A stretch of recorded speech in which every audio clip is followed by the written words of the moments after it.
Just me, a place to be me, where you get to experience life.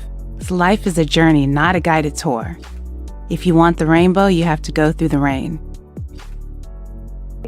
Welcome back, guys. Thank you so much for joining us today. So, we are going to continue our conversation about sex and relationships because we perform the act of sex, but when it comes down to the nitty gritty, when we begin to talk about it, that seems to be a little bit more challenging for us in relationships. So, last week we talked about really building intimacy and trust around conversations with your partners about having sex, what the expectations are, what your needs are. And today we're going to continue to further this conversation because a lot of times talking about sex creates a feeling of shame. It can be gender specific or it could be not be gender specific. And it can create a lack of emotional support.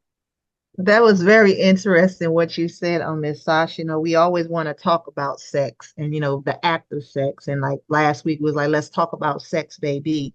But we know that there are challenges come when it comes to talking about it. And a lot of that is associated with the shame and those stigmas around it. I don't know if everybody's household is different and growing up if you didn't, your household might have talked about it openly, or, was it something that's not talked about? Being a parent myself, did I, all households didn't talk the way I talk with my children when it comes to sex.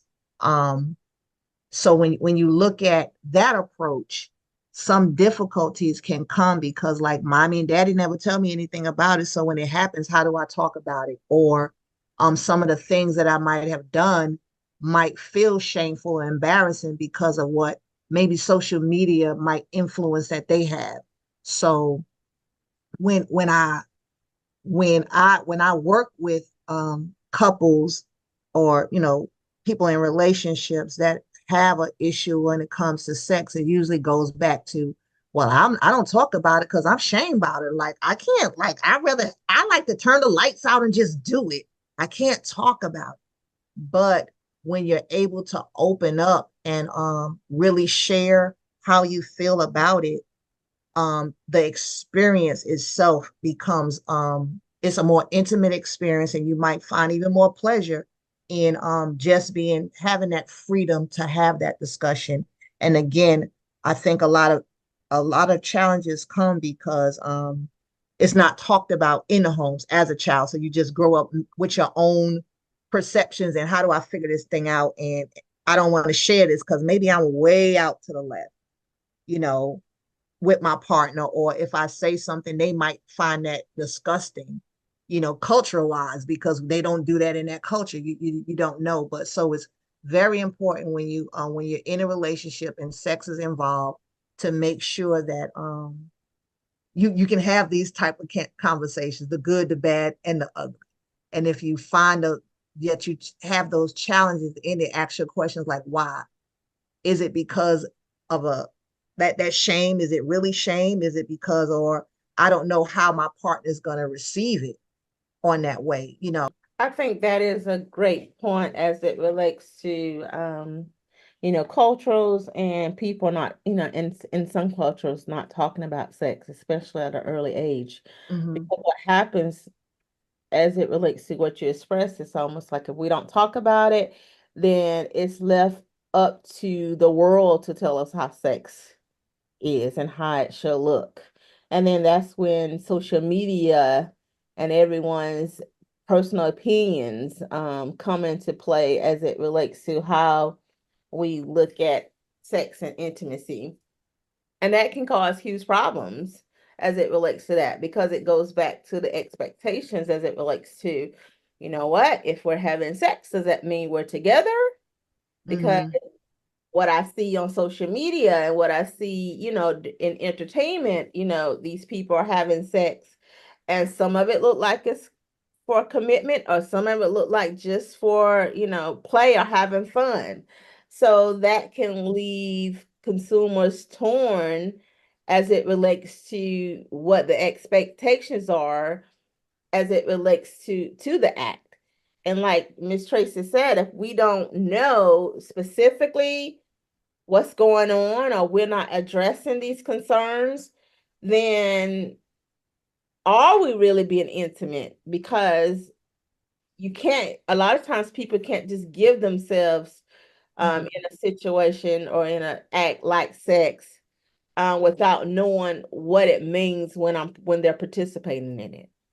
And then too, most relationships, um, either one of the parties might have had a previous relationship. It's rarely you find like this is my first person that I've connected with when it comes to. So even with that, if I've had 5 sexual partners and then I meet with you, and with those 5 sexual partners, we did A, B, C, and D, and I like that. But with you, it's a problem because you don't like that. So I come in thinking that it's okay, nothing's wrong with it. But then when it's time to express that feeling, you look at me like, ooh, like that's nasty. And again, the influence, like you said, like social media, anything that comes that to say like holding hands is nothing. But if you put your hands on the backside of a person, you're going too far. It just depends on how you view different things. But with you coming in with prior experience and expectations, how do I share? I did this with X, Y, and Z. I don't want to offend you because then like people could think that you're doing this because you want to be with this other person because you experience it with that other person, and you can't have that conversation again because you don't want to offend your partner because they're going to think, well, why is she asking me this? Why are we talking about this? Do they want something else? Well, no, if we come in openly, that we can talk about this. If something you like, you dislike, is for you or it's not for you, you should be able to express that and not feel shameful for it. And again, I think the social media, and it's not just social media, that influence has a big impact on how I discuss this, because on TV or if you watch a movie, oh, that looks just straight up nasty. But if I do that with my husband, how is that nasty? You know, But not only that, just look at the songs and the videos and how they portray sex and how mm-hmm, they describe sex and how, it's not a lot of verbal communication, but they're acting out. mm-hmm, And sometimes because of the social media, the music and the videos and all other things that keep us entertained, that can really put a wedge into that intimacy because of if you look at if you look at videos and the sexual act, sometimes it's not only one person, it's like mm-hmm, several other people. And mm-hmm. so people may say, well, maybe this is the right way I should have sex because I wasn't taught in my cultural or they didn't Right. talk about it. So I'm gonna look at this and then this is what I'm seeing. So maybe I should participate in this. And so what we're doing is if we're leaning and depending on the world to show us what it means to have sex and to be intimate with people, it could be that we're switching up all the time, and then that Mm-hmm. can affect our physical health. But then I think too, a lot of frustration comes out of that. Again, if I can't talk about it and we're partnering for life, and this one area right here, like you just ain't cutting the mustard. How do I tell you that and not offend you? Because I'm not saying that to offend you, but you have to know, like it doesn't say that I want to go out and get somebody else. I'm just saying that when we get together, it's not happening for me like it might happen for you. So how do I make it happen for me while we're in this relationship together? And it should be an okay conversation to have, not saying that you don't perform. um Whether it's the way you perform just doesn't meet my sexual needs. You should be able to express that, because if you don't, and you're in the relationship and you're frustrated, that can lead to people like stepping out to the left or stepping out to the right. Infidelity comes in. But if I'm talking to you about it, like, you should be, it's okay, and not be offended by it. Okay. This, So like, be able again to, don't be afraid to have those conversations, because without having those conversations, you put more stress to me in the relationship, because now you're not living your truth. This person thinks that they're all this in a bag of chips and they're doing this for you. So then when something happens, that you confused, like, but if I was all that, why would you do that? And then you find out, well, the reason, because it wasn't happening in the bedroom. But you could have told me that 5 months ago, and we could have worked this thing out. right. And then all the hurt and all those other things come into play. But if So, you avoid just having those conversations, just because you put a risk at other things to me. so I think that sometimes on this podcast we use very general statements like it, and when you were talking about by not having conversations around sex, it can impact your relationship. How do you mean? You mean with infidelity? Do you mean with stepping out on your partner? Um, do you mean with possibly welcoming? What does it mean? Yeah, I mean, it all depends on you and that relationship. So for some people, especially now, I mean, me growing up, like all that polyamory and all that other stuff where you have, multiple partners and it's open, that more open relationship. A lot of people are tending to do that because, like, again, I feel I can express this to you and you're okay with it. And this person right here, I can't talk to them like that, but they good, and I can have this. Or I'm just a sexual person and I like to have that type of open, intimate relationship. And if that's good for you, it works for some people, but it doesn't work for everybody. So it could be if we don't have it, that you can step out, or you can just be frustrated. Why you always mad? Because I ain't have an orgasm in 5 years. That's why I'm mad. So it just all it can be anything. It just depends, but you should allow it to get to you. That's why you open your mouth, you have those conversations, healthy conversations. And if you're in a relationship and you can't openly talk about something that's hurting you or is important to you, then that, to me, that's a red flag, and might consider, we are right to be good. We just can't partner for life. And that's all right. And how does one start off that conversation with talking about sex in a relationship? You close your eyes and say, baby, this is going to be a hard conversation, but I'm going to try it. That's right. Or me, when it was difficult, well, it really wasn't never difficult for me. When I had different partners, I would have to explain, because I'm open. I've always been open. Mm-hmm. And if it don't work, it don't work. And it's okay if it don't work. You don't try to put a square in a circle. Boy, you be struggling for years. And that's up to the individual. If you open and true to yourself, I'm not offended if you go out and say, you know what, maybe I want to get married, but I can't marry you right now. Most people receiving it on the other end be like, oh, that is the most honest truth somebody can give you. Because if I marry you today, tomorrow I might change my mind because I'm a little confused. But if you give me another week, another month, so I can clearly think this thing through to make sure I know that the commitment that I'm making is what I really want to make, then we could live happily ever after. Because if I don't, in 2 months, matter sometime in 2 weeks or 2 days, when you wake up and say, is this what I married? Sure is. I just hit it real good, but now I got you. And it's a whole lot you got to go through when you're married and trying to separate into, opposed to when you come together dating. And if it don't work, you do not have to make a long-term commitment, and you can be okay. And nothing is a loss.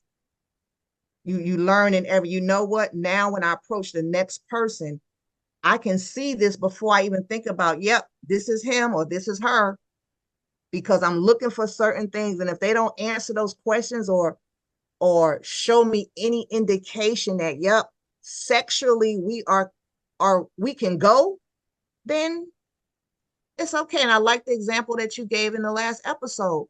He was true to who he was himself, and you was true to yourself.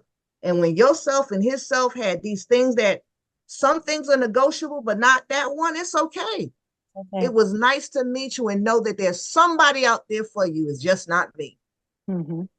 And I like that, Tracy, because a lot of times people waste time, like really having these open conversations as soon as possible. And then, if we're having differences, being willing to compromise or be open to think of alternatives to address different types of concerns. Mhm. But if people are not open or they do not have good communication, it's going to continue, and you continue to move forward. You're not only going to have problems in the intimacy area with sex, Mhm. you're going to have problems in additional areas too. But you have to, one thing that I can say is you have to know yourself and be true to yourself as a way to effectively communicate to others as it And sex is different to everybody. And so you be in a relationship where sex is very important to a person, well-being, and with sex is not, it's not even needed to that person. So when you got opposite that come together and it's like, well, everything else is good, but you don't need this, and as much as I need it, then what do I do? How do we compromise? Is somebody going to do something, or what can we put in place for that? You know, so you really, and then you go into relationships, you meet people, you don't know their past trauma they could have had just with sex, not even with you. And then that spills into this relationship. I say even for me, that the assault, I was raped, I was molested. So coming into relationships at some point, it does, it's, the feeling is gone. So it's just an, but then when the feeling came, this is something different now.